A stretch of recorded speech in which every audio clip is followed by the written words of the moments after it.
I only recently became connected to my social identity. I was navigated into that position by a friend I made at my first apartment, aptly named 308 after the room number. Briefly, 308 was this sinner's haven. Me and my 12 or so 20-something-year-old roommates lived in a 2-bedroom apartment and would just hang out all day because honestly, none of us had jobs.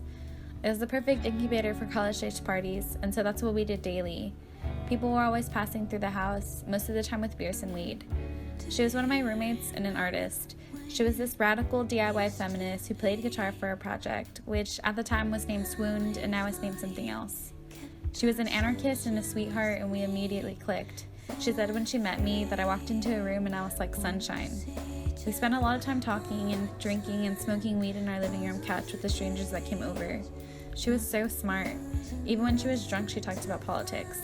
I had no idea what anarchy was at the time, so she explained it to me. Talking to her was so easy. She explained things to me and wasn't offended when I didn't know where they were or had different opinions than her. She gave me a lot of insight that really helped me understand who I am. She introduced me to intersectionality, and it made me examine my gender, my culture, and my class more than I ever have. But she also helped me get closer to my art. To her, art and identity were interconnected, and so was our space, the valley. She understood how hard of a time it was for me to feel connected to my culture, which I later found out was a similar feeling for a lot of people in the valley. I'm Güera and I don't know Spanish. I barely know anything about my culture, but regardless, I am not ashamed of any of my identifiers.